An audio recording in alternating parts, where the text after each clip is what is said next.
Volvo C40 और Volvo EX40 के बाद अब वॉल्वो इंडियन मार्केट में लेकर आ गई है अपनी entry level luxury electric car, जिसका नाम है वॉल्वो EX30 और इसे हम चलाने आए हैं जयपुर में।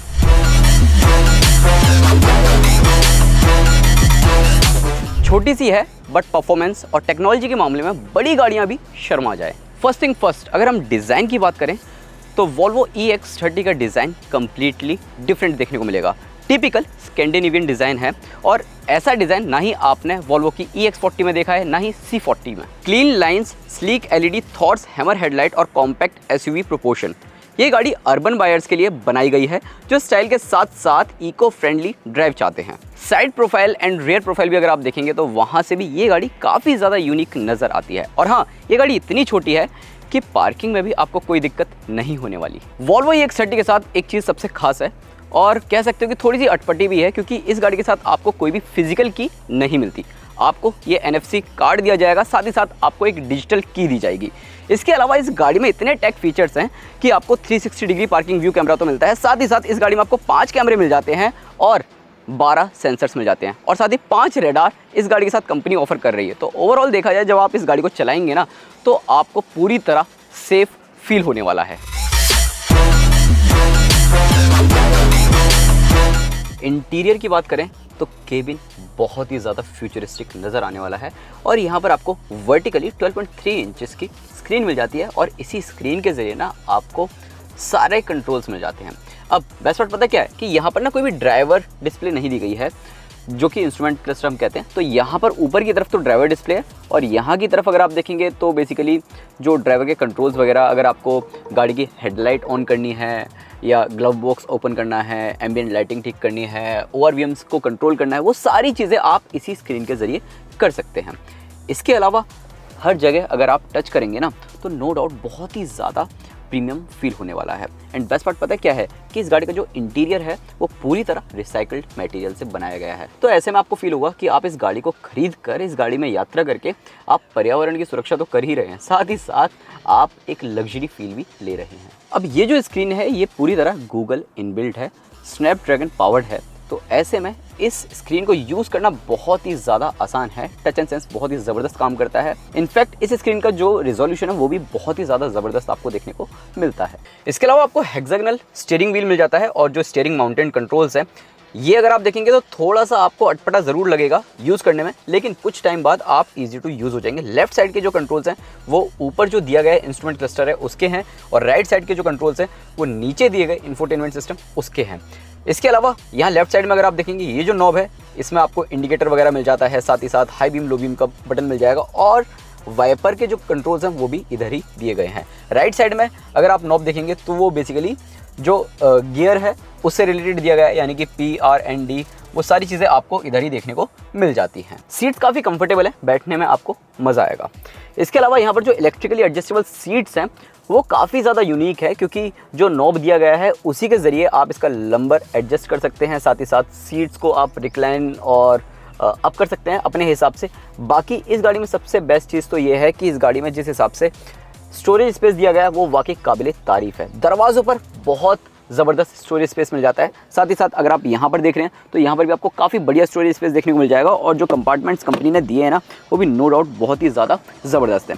एंड बेस्ट पार्ट पता है क्या है कि अगर आप यहाँ देखेंगे ये एक ब्रिज टाइप बन जाता है। यहाँ देखो इस तरीके से बाहर आ गया है, यहाँ 2 बड़े कप होल्डर्स मिल जाएंगे और इसी में ही आप सामान रख सकते हैं और इसे अगर आप सिंगल करना चाहते हैं तो ये इस तरीके से सिंगल भी हो जाएगा, बाकी इसे इस तरीके से बंद कर सकते हैं।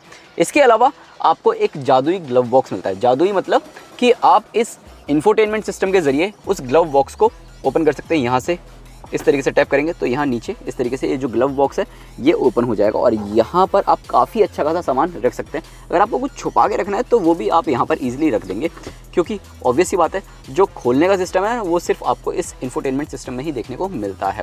अब देखो दरवाज़ों के स्पेस के बारे में बता दिया, यहाँ पर जो सेंटर कंसोल में स्पेस मिलता है उसके बारे में मैंने आपको बता दिया, यहाँ पर जो स्पेस है वो मैंने आपको बता दिया। आर्मरेस्ट जो है वो ऑब्वियसली बात है वो फिक्स्ड है, उसमें कुछ नहीं है। बाकी हाँ, आर्मरेस्ट के साथ साथ आपको कुछ कंट्रोल्स मिल जाते हैं जिसमें आप विंडोज़ को अप डाउन कर सकते हैं, साथ ही साथ लॉक अनलॉक कर सकते हैं और जो रियर अगर आपको विंडो अप डाउन करनी है तो वो भी आप यहीं से ही कर सकते हैं। तो बस यहाँ पर आपको एक छोटा सा टैप करना होता है रियर पर। ये यहाँ पर बेसिकली देखा जाए तो ये एक फोर्स टच है। बाकी आपको यहाँ पर एक वायरलेस चार्जिंग पैड मिल जाता है, साथ ही साथ 2 टाइप सी यूएसबी पोर्ट्स मिल जाते हैं और स्मार्टफोन रखने की जगह मिल जाती है। तो ओवरऑल देखा जाए, जिस हिसाब से वॉल्वो ने अपनी EX30 में चीज़ें दी हैं, वैसे शायद ही आपको किसी और गाड़ी में देखने को मिले। अब रियर सीट्स पर अगर आप आएंगे तो यहाँ पर आप ना बहुत ज़्यादा निराश हो सकते हैं। ऐसा इसलिए क्योंकि जो सीट है उसकी लेंथ काफ़ी कम है। मुझे यहाँ लेग रूम भी नहीं मिल रहा है, हेडरूम तो पर्याप्त मिल रहा है। अब देखो, मेरी हाइट जो है वो एवरेज इंडियन हाइट है, मतलब 5 फीट 4 इंचेस, तो मुझे यहाँ पर लेग रूम नहीं मिल रहा है। बाकी यहाँ शोल्डर रूम भी अगर आप देखोगे तो वो भी काफ़ी कम है। अंडरनीथ थाई सपोर्ट तो बिल्कुल भी नहीं मिल रहा है। और यहाँ 3 लोग बिठाओगे तो वो बैठ तो जाएंगे, लेकिन अगर उनकी हाइट 5 फीट है या फिर छोटे बच्चे हैं तो वो ही बैठ सकते हैं। एडल्ट लोगों के लिए यहाँ पर दिक्कत होगी ही होगी। बाकी यहाँ पर 3 एडजस्टेबल हेडरेस्ट कंपनी ने ज़रूर ऑफर किए हैं। इसके अलावा अगर आप दरवाज़ों पर स्पेस देखेंगे तो वो भी काफ़ी अच्छा खासा है। बाकी फीचर्स वाइज यहाँ पर अगर आप देखेंगे तो यहाँ पर विंडो अप डाउन करने के कंट्रोल्स हैं, 2 टाइप सी यूएसबी पोर्ट्स है। यहाँ पर आप थोड़ा बहुत सामान रख सकते हैं एंड यहाँ पर एक छोटा सा कंपार्टमेंट दिया गया है जिसमें आप सामान रख सकते हैं। तो ये थोड़ा सा जो स्टोरेज मैनेजमेंट सिस्टम है वो काफ़ी बढ़िया आपको देखने को मिलता है। बाकी ऊपर फिक्स्ड पैनोरामिक ग्लास रूफ दी गई है और ये फिक्स्ड है और इसका जो ब्लाइंड है वो भी आप बंद नहीं कर सकते, मतलब ब्लाइंड दिया ही नहीं गया है। तो यहाँ पर ये भी चीज़ थोड़ी सी अटपटी है, क्योंकि ऑब्वियस सी बात है, इंडिया में दिल्ली मुंबई जैसे शहरों में गर्मी ना बहुत भीषण होती है। तो ऐसे में गाड़ी अगर थोड़ी देर धूप में खड़ी कर दी आपने तो ये एकदम से गर्म हो जाती है।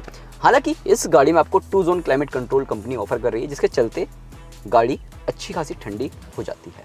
इसके अलावा अगर 2 लोग यहाँ पर बैठे हैं और उन्हें अपना हाथ रखना है तो यहाँ पर हाथ रखने की तो कोई जगह ही नहीं, मतलब आर्मरेस्ट है ही नहीं, तो वहाँ पर लोग और ज़्यादा फ्रस्ट्रेट हो सकते हैं। इसके अलावा बूट में आपको 318 लीटर का लगेज स्पेस मिल जाता है, जिसे आप 904 लीटर तक बढ़ा सकते हैं सीट्स अगर आप फोल्ड कर देते हैं, और सीट्स ना फ्लैट फोल्ड होती हैं। वहीं फ्रंट में भी आपको 7 लीटर का स्टोरेज स्पेस मिल जाता है। बहुत ज़्यादा नहीं है बट हाँ पर्याप्त है। वॉल्वो EX30 में 69 किलोवाट आवर का बैटरी पैक दिया गया है और इंडियन मार्केट के लिए इसे सिर्फ सिंगल मोटर के साथ ही उतारा गया है। रियर व्हील ड्राइव वर्जन है ये। हालांकि ग्लोबल मार्केट में ऑल व्हील ड्राइव वर्जन का भी विकल्प आपको मिल जाता है। अब ये सिंगल मोटर के साथ है। हालांकि ये जो मोटर है वो भी काफ़ी ज़्यादा पावरफुल है, 272 bhp की पावर देती है और साथ ही 343 न्यूटन मीटर का टॉर्क। बेस्ट पार्ट तो यह है कि 0 से 100 kmph की रफ्तार पकड़ने में इसे 5.3 सेकंड्स का वक्त लगता है, जो कि काफ़ी ज़्यादा बढ़िया है। और वॉल्वो की छोटी गाड़ी है, यानी कि एंट्री लेवल इलेक्ट्रिक कार है, तो ऐसे में ये गाड़ी काफ़ी ज़्यादा पावरफुल तो नज़र आती ही आती है। पावर इनफ है, टॉर्क काफ़ी अच्छा मिल जाता है, मोटर का रिस्पॉन्स काफ़ी अच्छा है एंड 1 पैडल ड्राइव सिस्टम भी दिया गया है, जो कि आप इस इंफोटेनमेंट स्क्रीन के ज़रिए ऑन या ऑफ कर सकते हैं ताकि रीजन लेवल काफ़ी अच्छे से काम करे। तो 1 पैडल ड्राइव की जो टेक्नोलॉजी है वो भी काफ़ी अच्छे से आपको इसमें मिल जाती है और काफ़ी बढ़िया ये काम करती हुई नज़र आती है।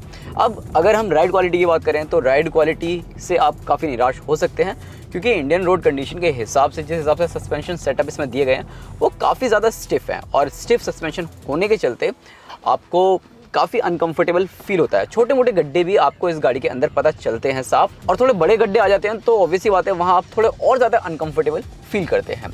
हालांकि तेज़ रफ्तार में अगर आप स्मूथ टारमैक पे इस गाड़ी को चला रहे हैं तो वहाँ पर इस गाड़ी की जो प्रतिक्रिया है वो काफ़ी ज़्यादा ज़बरदस्त हो जाती है, और तेज़ मोड़ पर तेज़ रफ्तार में अगर आप मोड़ते हैं तो गाड़ी काफ़ी ज़्यादा स्टेबल नज़र आती है। मतलब आपका कॉन्फिडेंस लेवल बिल्कुल भी डाउन नहीं होता है। अब गाड़ी चलाते चलाते कुछ चीज़ें ऐसी हैं जो कि आपको थोड़ा सा निराश करती हैं, जैसे कि बताया कि जो इंस्ट्रूमेंट क्लस्टर है वो इधर की तरफ है, तो ऐसे में कई बार ऐसा होता है कि अगर आपको स्पीडोमीटर देखना है तो गाड़ी चलाते चलाते आपकी जो निगाहें हैं वो थोड़ी सी लेफ्ट जाती हैं, जो कि थोड़ा सा अनसेफ है। अगर कंपनी इस गाड़ी के साथ हेड अप डिस्प्ले और देती तो और ज़्यादा बेहतर होता। हालांकि जिस हिसाब से अल्ट्रासोनिक सेंसर्स, रेडार्स वगैरह कंपनी ने इस गाड़ी के साथ दिए हैं वो नो डाउट काफ़ी ज़्यादा बढ़िया काम करते हैं। गाड़ी चलाते चलाते आपको काफ़ी अच्छा एक्सपीरियंस मिल जाता है, सेफ फील कराती है। इनफैक्ट अगर सामने से कोई व्यक्ति आ रहा है, कोई बाइक चला रहा है, ट्रक चला रहा है, बस चला रहा है, तो वो भी यहाँ पर साफ देखने को मिलता है। और जो एडास लेवल 2 के फीचर्स है ना वो नो डाउट काफ़ी अच्छे से काम करते हुए नज़र आते हैं, खासकर लेन की असिस्ट। मतलब यहाँ प्रॉपर लेन मार्किंग आ जाती है स्क्रीन पर, और अगर आप लेन से बाहर निकालने की कोशिश करते हैं तो वो बाहर नहीं जाती, तो मतलब काफ़ी अच्छे से ये टैकल करती हुई नज़र आती है। ओवरऑल देखा जाए तो गाड़ी काफ़ी ज़्यादा पावरफुल है, और बेस्ट पार्ट तो ये है कि जब आप गाड़ी चलाते हैं तो इस गाड़ी में जो हार्मन कार्डन का स्पीकर दिया गया है वो प्रॉपर एक बार दिया गया है सिर्फ आगे की तरफ, और कहीं भी इस गाड़ी के अंदर स्पीकर्स नहीं मिलते हैं। तो ऐसे में जो सराउंड साउंड सिस्टम है वो भी नो डाउट बहुत ही ज़बरदस्त है। मतलब आप ना शॉक हो जाएंगे कि सिर्फ एक स्पीकर बार कितना बढ़िया साउंड क्वालिटी ऑफर करता हुआ नज़र आता है इस गाड़ी के चारों तरफ। इसके अलावा यहाँ पर एक छोटा सा कैमरा दिया गया है, वो आपको देखता है, आपके ड्राइविंग बिहेवियर को देखता है कि आप गाड़ी कैसे चला रहे हैं। अगर आप सोने की कोशिश करेंगे जैसे, तो इस तरीके से आपको ये मैसेज देगी, बताएगी कि जाग जाओ, आप सो रहे हो, थोड़ा सा ब्रेक ले लो। कुल मिलाकर देखा जाए टेक्नोलॉजी इतनी सारी ऑफर कर दी गई हैं वॉल्वो की इस EX30 में, जो कि आपने वॉल्वो की अभी तक किसी भी गाड़ी में नहीं देखी होंगी। तो ऐसे में ऑब्वियस सी बात है, जब आप इस गाड़ी को खरीदेंगे, जब आप इस गाड़ी को चलाएंगे, तो इस गाड़ी के साथ थोड़ा सा यूज़ टू होने की ज़रूरत पड़ेगी, क्योंकि इसमें बहुत सारी चीज़ें आपके लिए बिल्कुल नई हैं, और उन नई चीज़ों को अपनाने के लिए आपको इस गाड़ी को काफ़ी टाइम तक चलाना होगा, तभी आपको उन चीज़ों की आदत होने वाली है।